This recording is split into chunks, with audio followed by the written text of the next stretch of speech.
Sensex और Nifty. तो आज दोस्तों हम समझेंगे कि सेंसेक्स और निफ्टी क्या होता है और ये कैसे मूव करता है और इसके क्या इम्पोर्टेंस है हमारे डे टू डे लाइफ में और हमें क्या समझ मिलती है सेंसेक्स और निफ्टी से। तो दोस्तों शुरू करते हैं। दोस्तों मैं स्वागत करता हूं आपका अपने YouTube channel the thought tree upskilling में। तो सबसे पहले सवाल आता है कि व्हाट इज सेंसेक्स और व्हाट इज निफ्टी। तो सेंसेक्स जो हमारा है वो एक हमारा इंडिकेटर है और निफ्टी भी है जो हमारा एक इंडिकेटर है। तो ये क्या इंडिकेट करता है? जो बीएससी है, बीएससी इंडिया की सबसे लार्ज 30 कंपनीज और एनएससी इंडिया की सबसे लार्ज 50 कंपनीज को रिप्रेजेंट करता है। अब लार्ज कंपनी क्या होती है दोस्तों? मैंने पेनी स्टॉक वाले वीडियो में आपको मार्केट कैपिटलाइजेशन के बारे में बताया था। तो वहां पे मैंने आपको बताया था कि what is large company, medium company and small company. तो वहां पे जाके आप इसका रेफरेंस ले सकते हो। तो सेंसेक्स इंडिया की जो सबसे लार्जेस्ट 30 कंपनीज होती है उनका कॉम्बिनेशन होता है और एक उससे एक डेटा निकल के आता है। सपोज 60,000, जैसे हम बोलते हैं सेंसेक्स 60,000, तो 60,000 क्या है? 30 कंपनीज का रिप्रेजेंटेशन है, तो उसको हम क्या बोलते हैं? सेंसेक्स बोलते हैं। और निफ्टी क्या है? निफ्टी 50 कंपनियों का एक ग्रुप का एक इंडिकेशन है जो इंडिया की सबसे लार्ज 50 कंपनीज को रिप्रेजेंट करता है। तो यहाँ पे मैंने आपको ये एक्सप्लेन कर रखा है। तो Sensex is a benchmark index of India. It comprises of 30 of largest and most actively traded stock on the PSE, providing a gauge of Indian economy. तो जो सेंसेक्स और निफ्टी होता है वो क्या करता है? हमें इंफॉर्मेशन भी देता है हमारी इकोनॉमी के बारे में, मतलब इंडियन इकोनॉमी के बारे में भी। अब जैसे इंडिया में एनएससी बीएससी चलता है, ऐसे यूएसए का भी अपना एक इंडिकेटर है जो वहाँ की इकोनॉमी के बारे में इंडिकेशन देता है। तो यूएस का कौन सा है? नेस्डेक। ठीक है दोस्तों। वैसे निफ्टी क्या है? बेंचमार्क इंडेक्स है, इसको हम क्या बोलते हैं? National stock exchange. और इसको साथ में सीएनएक्स निफ्टी भी बोला जाता है। कभी आप इस वर्ड से कंफ्यूज नहीं होना कि सीएनएक्स निफ्टी क्या है। वो निफ्टी का है, निफ्टी को ही हम सीएनएक्स निफ्टी बोलते हैं।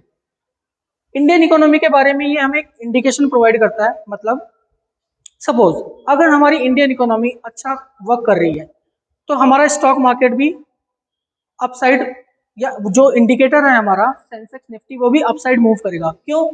क्योंकि अगर हमारी कंपनी अच्छे से काम कर रही है तो उनके प्रॉफिट बढ़ेंगे और प्रॉफिट बढ़ेंगे तो उनका जो शेयर प्राइस है ऑब्वियसली आगे मूव करेगा। ज़्यादा जो इन्वेस्टर है जो इन्वेस्ट करना चाहेंगे, इंडियन इकोनॉमी में इन्वेस्ट करना चाहेंगे, तो जिससे हमारा इंडिकेटर क्या होता है? अपसाइड मूव करता हुआ नजर आता है। ठीक है दोस्तों। तो इंडिया में हमारे पास दो इंडेक्स हैं जो रिप्रेजेंट करते हैं हमारी इकोनॉमी को। पहला है सेंसेक्स, दूसरा है निफ्टी। सेंसेक्स जैसा कि मैंने आपको बताया ये 30 कंपनीज के फ्री फ्लोट मार्केट कैपिटलाइज जो कंपनी होती है उनको रिप्रेजेंट करता है। अब यहाँ पे एक टर्म आया फ्री फ्लोट मार्केट कैपिटलाइजेशन। तो फ्री फ्लोट मार्केट कैपिटलाइजेशन का मतलब क्या है कि कंपनी की जो टोटल वैल्यूएशन है, अगर उसमें से प्रमोटर की होल्डिंग को आप निकाल देते हो तो जो बाकी की मार्केट कैपिटलाइजेशन बचती है उसको हम क्या बोलते हैं? फ्री फ्लोट मार्केट कैपिटलाइजेशन, जो इन्वेस्टर के पार्टिसिपेंट के लिए अवेलेबल रहती है मार्केट के अंदर। ठीक है। उसके बाद में जो बीएससी स्टार्ट हुआ था उसका जो बेस ईयर है वो 1978 का है, जहां पे जो सेंसेक्स स्टार्ट हुआ था वो 100 रुपीज से हुआ था। और एनएससी का जो बेस ईयर है वो 1995 का है, जो 1000 रुपीज से स्टार्ट हुआ था। अब बेस ईयर का मतलब क्या होता है? सपोज हमें कोई भी इंडिकेशन स्टार्ट करना होता है तो वहां पे हमें एक बेस लेना होता है कि सपोज बीएससी जो स्टार्ट हुआ 100 रुपीज से हुआ, निफ्टी जो स्टार्ट हुआ 1000 से स्टार्ट हुआ। तो अगर इकोनॉमी अच्छा करेगी तो निफ्टी के जितने भी स्टॉक्स हैं उनकी प्राइसेस बढ़ेगी, तो ये जो 1000 का बेस वैल्यू है ये भी इंक्रीज होगा। तो इससे हमें इंडिकेशन मिलता है कि इकोनॉमी अच्छा कर रही है या मतलब खराब परफॉर्म कर रही है। ठीक है। अभी तक जो पीएससी पे लिस्टेड कंपनियां हैं वो मोर देन 5400 से भी ज्यादा कंपनियां लिस्टेड हो चुकी हैं और एनएससी पे जो लिस्टिंग है वो मोर देन 100 कंपनियां लिस्टेड है। सबसे जो ज़्यादा ट्रेडिंग होती है हमारे इंडिया में वो नेशनल स्टॉक एक्सचेंज पे होती है। बिकॉज ऑफ इंडिया में जब कंप्यूटराइज ट्रेडिंग इंट्रोड्यूस हुई तो एनएससी का उसमें बहुत बड़ा हाथ है और इम्पॉर्टेंट रोल है कंप्यूटराइज सिस्टम ट्रेडिंग सिस्टम को इनिशिएट करने में। तो ज़्यादा जो मोस्ट एक्टिव जो ट्रेडिंग होती है वो नेशनल स्टॉक एक्सचेंज पे होती है। अब उसके बाद में जो सेंसेक्स और निफ्टी है उसमें कुछ इंपॉर्टेंट चीज़ें होती हैं। जैसे पहला हमने जो डिस्कस किया वो फ्री फ्लोट मार्केट कैपिटलाइजेशन के बारे में डिस्कस किया। तो फ्री फ्लोट मार्केट कैपिटलाइजेशन क्या है?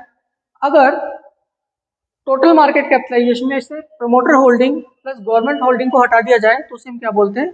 फ्री फ्लोट मार्केट कैपिटलाइजेशन बोलते हैं। अब सेंसेक्स और निफ्टी क्या रिप्रेजेंट करती है? ये रिप्रेजेंट करती है जो इंडिया की सबसे जो टॉप लीडर कंपनियां हैं उनको रिप्रेजेंट करती है। अब इसमें थर्ड सबसे इंपॉर्टेंट पॉइंट है और थोड़ा इंटरेस्टिंग भी है, ये शो करती है सेंटिमेंट ऑफ द पीपल। अब इसको आपको थोड़ा समझना पड़ेगा। जो सेंसेक्स है निफ्टी है ये कहीं ना कहीं हमें सेंटिमेंट भी शो करता है। अब इसको आप ऐसा समझो, सपोज अगर आज हम कोई भी कंट्री किसी भी गवर्नमेंट को लेके अगर स्ट्रॉन्ग उनका व्यू है कि ये इकोनॉमी के लिए अच्छा इंडिकेट करेंगे तो वहाँ का इन्वेस्टर क्या करेगा?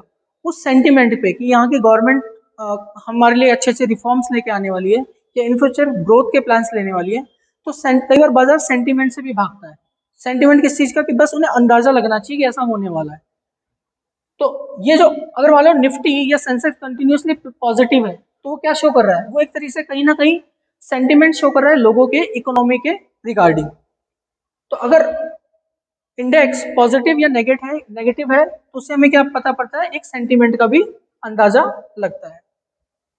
और जो मार्केट मूव करता है वो सेंटिमेंट के बेसिस पे करता है।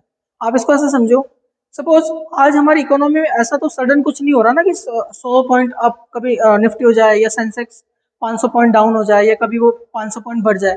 ये क्या होता है, आप और हम जो लोग होते हैं हम बाजार में सेंटिमेंट पे प्ले करते हैं कि हमें क्या लग रहा है कि इन फ्यूचर क्या होने वाला है। तो अगर हमें डर लगता है तो हम मार्केट में सेलिंग करते हैं, अगर हम कॉन्फिडेंट होते हैं तो हम मार्केट में बाइंग करते हैं। तो अगर हम बाइंग करेंगे तो वहां पे मार्केट का डायरेक्शन कैसा रहेगा? पॉजिटिव रहेगा। और अगर हम सेलिंग ज्यादा करेंगे, नेगेटिव मार्केट रहेगा, तो वहां पे मार्केट कैसा दिखाई देगा? बेयरिश दिखाई देगा या वहां पे सेलिंग प्रेशर ज्यादा दिखाई देखने को मिलेगा। मतलब एक तरीके से नेगेटिव सेंटीमेंट को भी शो करता है। तो दोस्तों जैसे मैंने आपको बताया कि how Sensex and Nifty move, तो उसमें हमने देखा कि बीएससी का और एनएससी का एक बेस ईयर हमने लिया था। वहां से कंपनी जैसे जैसे अपसाइड डाउन साइड मूव करना स्टार्ट किया होगा, इंडिकेटर ने वैसा वैसा इंडिकेट करना स्टार्ट किया होगा। इसको आप एग्जांपल से समझ सकते हो। सपोज निफ्टी में जो 50 स्टॉक है अगर वो पॉजिटिव रहते हैं, मतलब ज्यादातर स्टॉक अगर पॉजिटिव रहते हैं तो आपका जो निफ्टी है वो कैसा क्लोज होगा?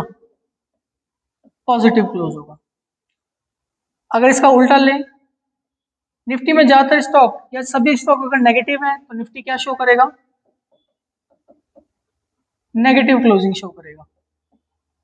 नेगेटिव मतलब ये सेंटीमेंट है मार्केट में कि बाजार में ज्यादा सेलिंग आ रही है तो निफ्टी ने मूव भी कैसा दिखाया? नेगेटिव दिखाया। बाजार में ज्यादा बाइंग आ रही है तो निफ्टी ने भी मूव कैसा दिखाया? पॉजिटिव दिखाया।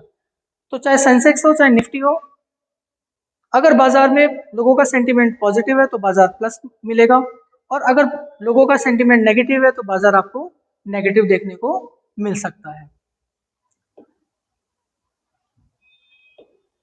तो होप दोस्तों आपको ये इन्फॉर्मेशन वैल्यूएबल रहेगी। और अगर आप और भी वीडियोस चाहते हैं ऐसे वैल्यूएबल इन्फॉर्मेटिव या किसी टॉपिक के बारे में आप जानना चाहते हैं तो कमेंट करके आप मुझे ज़रूर बताएंगे।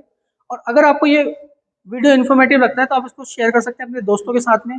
साथ में दोस्तों आपको भूलना नहीं है, मुझे आप फॉलो कर सकते हो फेसबुक पे और इंस्टाग्राम पे, ये हमारी आईडी है। तो दोस्तों आज के लिए इतना रखते हैं, मिलते हैं नेक्स्ट वीडियो में। Thank you so much.